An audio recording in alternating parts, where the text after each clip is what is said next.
The judgment has come. Every knee shall bow. Behold the light. 오늘은 성경에서 가장 압도적이면서도 미스터리한 장면 중 하나죠. 바로 요한계시록에 나오는 백보자 심판에 대해 한번 제대로 파헤쳐 보려고 합니다. 이 구절만 봐도 정말 극적이죠.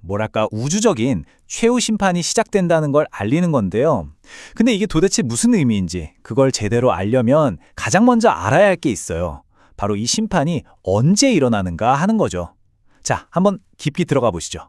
이 심판이 언제 일어나는지 아는 게 왜 중요하냐면요. 이게 그냥 갑자기 툭 튀어나오는 사건이 아니거든요. 성경이 말하는 종말의 여러 사건들, 그 기나긴 이야기의 대미를 장식하는 말 그대로 마지막 단계이기 때문이에요. 그 시간 순서를 한번 같이 보시죠. 자, 자료를 보면요. 이 심판은 천년왕국이라고 불리는 시대, 그러니까 그리스도가 1000년 동안 통치한다는 그 시대가 끝나고, 그리고 사탄이 최후의 패배를 겪은 그 다음에 일어난다고 되어 있어요. 그러니까 보시는 것처럼 우리가 아는 인류 역사의 정말 최종적인 결론, 그 마지막 장인 셈이죠. 자, 그럼 이제 언제 일어나는지는 알았으니까 그 장면의 한가운데로 한번 들어가 보죠. 바로 크고 흰 보좌, 이 보좌 자체에 대한 이야기예요. 이게 그냥 보좌가 아니고요. 크다, 희다, 이 단어 하나하나에 엄청난 상징이 숨어 있습니다. 이게 정말 재밌는 부분인데요. 보세요. 모든 디테일이 이 장면이 얼마나 무겁고 중요한지를 보여줘요. 예를 들어 보좌가 그냥 크다는 게 아니라 그 권위가 절대적이라는 뜻이고요. 희다는 건 흠 하나 없는 완벽한 공의, 정의를 상징하는 거죠. 그러니까 보좌의 색이나 크기가 그냥 꾸며주는 말이 아니라 이 심판이 어떤 성격인지 그 본질을 딱 정해주는 거예요. 자, 그럼 심판관은 누구일까요? 이게 좀 다른 구절에서는 예수님이 심판한다고도 하거든요. 그런데 자료를 보면 바로 이 백보좌 심판의 순간만큼은 모든 권위의 근원이신 성부 하나님이 직접 심판하시는 걸로 이해된다고 딱 짚어주고 있어요. 자, 심판관도 알았고 심판 장소의 상징도 알았어요. 그럼 이제 진짜 중요한 질문이 남았죠. 대체 누가 심판을 받는 걸까요? 이 질문에 답하려면요. 성경이 말하는 두 가지 종류의 부활에 대해서 먼저 알아야 합니다. 좀 생소하죠? 이게 바로 부활의 이중 구조라는 건데요. 그러니까 성경에서는 부활이 한 번만 있는 게 아니라는 거죠. 첫 번째 부활은 믿는 사람들이 영원한 생명을 얻으려고 하는 거고, 지금 우리가 다루는 이 백보자 심판 직전에 일어나는 두 번째 부활은 믿지 않았던 사람들이 심판을 받기 위해 일어나는 거라고 설명해요. 성경 본문을 보면 이런 표현이 나와요. 바다도 사망도 심지어 죽은 자들의 세계인 음부까지도 자기가 품고 있던 죽은 사람들을 전부 다 토해낸다는 거죠. 이게 뭘 상징하겠어요? 어디서 어떻게 죽었던 상관없이 첫 번째 부활에 참여하지 못한 사람은 단 한 명의 예외도 없이 전부 이 심판대 앞에 서게 된다는 걸 아주 극적으로 보여주는 거예요. 자, 이제 모든 사람이 심판대 앞에 섰어요. 재판을 하려면 증거가 있어야 하잖아요? 그럼 이 거대한 심판의 증거는 뭘까요? 요한계시록은 그 증거가 하늘의 책들에 다 기록되어 있다고 말합니다. 이 책들을 행위의 책들이라고 부르는데요. 책이 한 권이 아니에요. 책들, 복수형이죠. 그 사람의 삶 전체가 아주 꼼꼼하게 기록되어 있다는 뜻이에요. 근데 여기서 진짜 중요한 포인트가 있어요. 이 책들은 구원받냐 못 받냐를 결정하는 게 아니에요.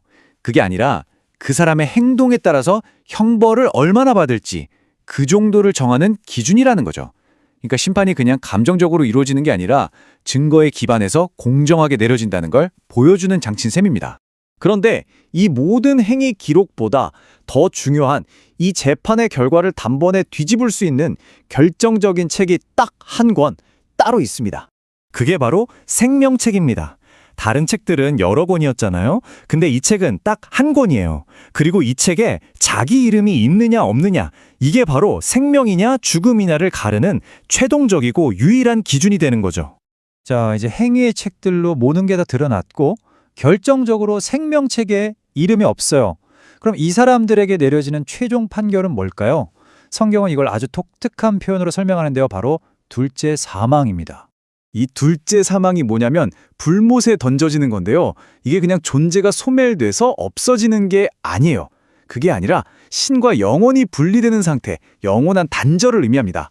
그리고 이 불못은 사람뿐만 아니라 신에게 반대되는 모든 것들, 심지어 추상적인 개념들까지도 다 던져지는 말 그대로 모든 악의 최종 종착지인 거죠. 이 순서를 보면 심판이 얼마나 최종적인지 알 수 있어요. 제일 먼저 사탄이 던져지고요. 그 다음엔 죽음 그 자체, 그리고 죽은 자들의 세계인 음부까지도 여기에 던져져요. 그리고 마지막으로 생명책에 이름이 없는 모든 사람들이 그 뒤를 따르는 거죠. 그러니까 개인의 심판을 넘어서서 인류를 괴롭혀온 죽음이라는 개념 자체가 영원히 사라지는 거예요. 이야기를 듣다 보면 좀 무섭기도 하고 이런 생각이 들 수 있어요. 아니 도대체 이 심판의 목적이 뭘까? 그냥 벌 주고 끝내려는 걸까요? 그런데 자료를 보면요. 이건 그냥 끝이 아니라고 말해요. 오히려 모든 걸 새롭게 시작하기 위한 꼭 필요한 과정이라는 거죠. 그러니까 신학적인 관점에서 보면 이게 바로 우주적인 정의가 완벽하게 실현되는 순간인 거예요. 세상의 모든 잘못된 것들이 바로잡히고 모든 악의가 영원히 격리돼서 다시는 이 세상에 영향을 줄 수 없게 만드는 뭐랄까 대청소 같은 거죠. 그래서 핵심은 이거예요.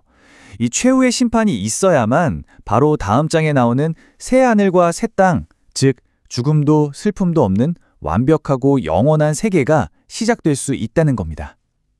논리가 딱 맞죠? 악을 완전히 뿌리까지 뽑아내야만 비로소 완전한 선의 세계가 열릴 수 있다는 거예요. 결국 이 백보자 심판 이야기는 우리에게 굉장히 깊은 질문을 던져요. 이걸 문자 그대로의 예언이라고 믿든 아니면 정의에 대한 강력한 상징으로 받아들이든 간에요. 모든 것이 결국엔 완벽하게 심판받는다는 이 생각은 수천 년 동안 인류의 법, 철학, 또 개개인의 삶에 엄청난 영향을 끼쳤거든요. 그리고 오늘 이 이야기를 들은 우리에게도 묻고 있는 거죠. 당신이 생각하는 진정한 정의란 과연 무엇인가요?